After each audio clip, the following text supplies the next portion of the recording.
আসসালামু আলাইকুম এভরিওয়ান, কেমন আছেন সবাই? আশা করছি সবাই অনেক বেশি ভালো আছেন, সুস্থ আছেন।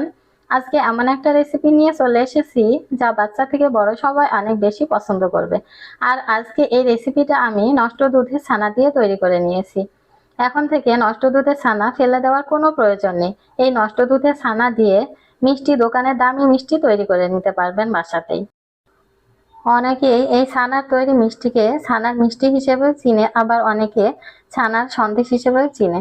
তো আমি এই ছানার মিষ্টিগুলো তৈরি করে নেওয়ার জন্য 1 লিটার দুধের ছানা নিয়েছি। দেখেন, এখানে আমার 1 লিটার দুধ নষ্ট হয়ে গেছিল। সেই দুধের ছানা হয়েছিল, সেই ছানাটা আমি ছাকনা দিয়ে ছেঁকে তারপর নর্মাল পানি দিয়ে খুব ভালোভাবে ধুয়ে, যে ছানার ভিতরে যে টক ভাবটা থাকে, টক পানিটা থাকে, সেটা আমি খুব ভালোভাবে ধুয়ে তারপরে পানিটা ঝরিয়ে নিয়েছি। আর পানিটা ঝরিয়ে নেওয়ার পর দেখেন ছানাগুলো খুব সুন্দর হয়েছে। আর ছানাগুলো যখনই ছানা কেটে গিয়েছে তখন আমি খুব বেশিক্ষণ জাল করি নাই, চুলাটা বন্ধ করে দিয়েছিলাম। আর আমি তারপরে ছানাগুলো ছেঁকে নিয়েছিলাম। এখন আমি মিষ্টি বানানোর জন্য চুলার উপর একটা পাত্র বসিয়ে দিয়েছি। আর পাত্রটা একটু ভালোভাবে গরম হয়ে গেলে এখানে আমি 1 টেবিল চামচ ঘি দিয়ে দিলাম। আর এখানে আমি দেখেন 1 কাপ ঘন জাল করা দুধ দিয়ে দিলাম। এই দুধটা আগে থেকে আমি ঘন করে জাল করে রেখে দিয়েছিলাম, সেই দুধটা দিয়ে দিলাম। আর এই দুধের ভিতরে আমি 2 টেবিল চামচ গুঁড়া দুধ দিয়ে দিব। দেখেন, 2 টেবিল চামচ আমি গুঁড়া দুধ দিয়ে দিলাম। আর সবগুলো উপকরণ একসঙ্গে খুব ভালোভাবে মিশিয়ে নিব। সবগুলো উপকরণ খুব ভালোভাবে মিশিয়ে নিয়ে তারপর আমি চুলাটা মিডিয়ামে দিয়ে দিব। এতক্ষণ চুলাটা আমি লোতে দিয়ে রেখেছিলাম। এখন মিডিয়ামে দিয়ে আমি জাল করে নিব কিছুক্ষণ, তারপর আবার আমি চুলাটা লোতে দিয়ে দিব। এভাবে দেখেন, আমি তারপর 2 টেবিল চামচ এখানে আমি চিনি দিয়ে দিলাম। এখন চিনিটা দিয়ে চিনিটা গলে আসা পর্যন্ত আমি চুলাটা মিডিয়ামে রেখে জাল করে নিব। দেখেন, কিছুক্ষণ জাল করার পর একটু ঘন হয়ে এসেছে দুধটা। দেখেন, এখন আমি চুলাটা একেবারে লো টু মিডিয়ামে দিয়ে দিব, মানে সর্বনিম্ন তাপমাত্রায় দিয়ে এবার জাল করে নিতে হবে যাতে নিচে লেগে না যায়। আর সর্বক্ষণ এভাবে নেড়ে চেড়ে জাল করে নিতে হবে যাতে নিচে লেগে না যায়। নিচে লেগে পুড়ে গেলে কিন্তু তখন আর রেসিপিটা ভালো হবে না। তো এইভাবে আমি এবার লোতে রেখে জাল করে নিব ঘন করে। দেখেন, অনেকটাই কিন্তু ঘন হয়ে এসেছে। আর কি পরিমাণে ঘন হয়েছে সেটা আমি দেখানোর জন্য দেখেন চামচে নিয়ে নিলাম। দেখেন, চামচটা দেখে অবশ্য বুঝতে পারছেন অনেকটাই কিন্তু ঘন হয়ে এসেছে।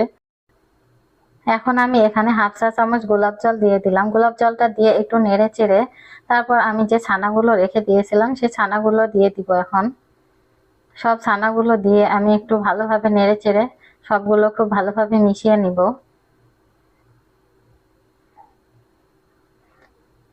দেখেন, খুব ভালোভাবে মিশিয়ে নিতে হবে।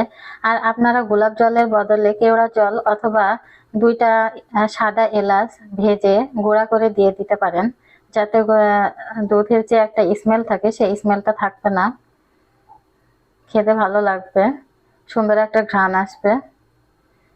তো আমার কাছে গোলাপ জল ছিল, ওই কারণে আমি গোলাপ জল দিয়ে দিলাম। তো এভাবে নেড়ে চেড়ে আমি ঘন করে জাল করে নিব, একটু সময় নিয়ে জাল করে নিতে হবে। দেখেন, অনেকটাই কিন্তু ঘন হয়ে এসেছে। এখন কিন্তু আমার লাস্ট পর্যায়ে, আমি একটু পরে কিন্তু চুলাটা বন্ধ করে দেব। দেখেন, আরো ঘন হয়ে গেছে। আর এখন কিন্তু ঠান্ডা হয়ে গেলে আস্তে আস্তে আরো জমে যাবে। এখন আমি সেট করে নেওয়ার জন্য এখানে একটা কাচের বাটি নিয়েছি, আর চুলাটা কিন্তু ওইদিকে বন্ধ করে দিয়েছি। এখানে আমি কাচের বাটিতে 1 চা চামচ ঘি দিয়ে দিলাম। ঘিটা দিয়ে একটু ব্রাশ করে নিব। তারপর আমি এই বাটিতে এখন মিষ্টিগুলো সেট করে নেওয়ার জন্য সবগুলো নিয়ে নিব। দেখেন, এগুলো জমে গিয়েছে। আচ্ছা, আমি যে চুলাটা বন্ধ করে দিয়েছি এদিকে জমে কিন্তু অনেকটাই জমে আসছে, ওই জন্য তাড়াতাড়ি আমার সেট করে নিতে হবে, কারণ আস্তে আস্তে ঠান্ডা হয়ে যাচ্ছে আর এগুলো জমে যাচ্ছে। দেখেন, এখন আমি সবগুলো দিয়ে একটু সুন্দরভাবে সেট করে নিব বাটিতে। আর এটা কিন্তু খুব বেশি হবে না, অল্প পরিমাণেই হবে, ওই কারণে আমি পুরো বাটিতে না দিয়ে অর্ধেক বাটিতে সেট করে নিব। কারণ 1 লিটার দুধের ছানা কিন্তু খুব একটা বেশি হয় না। তো এটা যখন জাল করব, বানিয়ে নিব, তখন কিন্তু জাল করতে করতে ঘন হয়ে অনেকটাই কমে আসবে। আর অনেকটাই কমে যায়। তো আমি দেখেন খুব ভালোভাবে বাটিতে সেট করে নিয়েছি।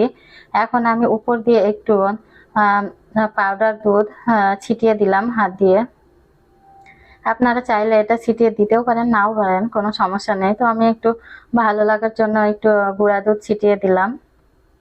আর আমি এটা একটু ছোট সাইজ করে কেটে নিব। তাই আমি এটা মাঝখান দিয়ে কেটে নিব এইভাবে। তাই আগে থেকে একটা দাগ দিয়ে নিলাম যাতে মাপটা ঠিক থাকে।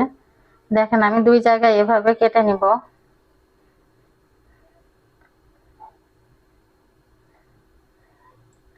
দেখেন এভাবে আমি মিষ্টিগুলো একটু সাইজ করে কেটে নিব।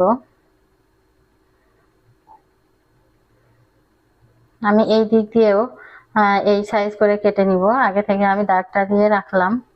দেখেন এখন আমি সব মিষ্টিগুলো কেটে নেওয়া হয়ে গেছে। এখন আমি একটা একটা করে উঠিয়ে আপনাদের দেখাবো কেমন হয়েছে মিষ্টিগুলো।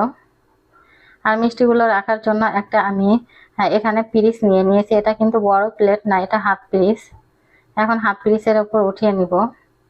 এগুলো কিন্তু আমি ছোট ছোট সাইজ করে কেটে নিয়েছি। দেখেন মিষ্টিগুলো সব আমি উঠিয়ে নিচ্ছি। সবগুলো মিষ্টি আমি উঠিয়ে নিয়েছি। দেখেন এখন আমি মিষ্টিগুলো একটু সাজানোর জন্য এখানে আমি জাফরান দিয়ে দিব উপর দিয়ে, কিছু অল্প অল্প করে জাফরান দিয়ে দিব উপর দিয়ে। দেখেন আমি 2-1টা করে জাফরান দিয়ে একটু সাজিয়ে নিচ্ছি মিষ্টিগুলো যাতে দেখতে সুন্দর লাগে। দেখেন মিষ্টিগুলো কিন্তু অনেক সুন্দর হয়েছে আর খেতেও কিন্তু অনেক টেস্টি হয়েছিল। আমার বাচ্চারা তো অনেক পছন্দ করেছে মিষ্টিগুলো। আর এইরকম মিষ্টি পেলে কিন্তু বাচ্চা থেকে বড় সবাই অনেক বেশি পছন্দ করবে। এই ছিল আজকে আমার ভিডিও। আপনাদের কাছে কেমন লেগেছে প্লিজ কমেন্টস করে জানাবেন। আর যদি ভিডিওটি ভালো লেগে থাকে প্লিজ একটা লাইক দিয়ে চ্যানেলটি সাবস্ক্রাইব করে পাশে থাকবেন। আসসালামু আলাইকুম ওয়া রাহমাতুল্লাহ।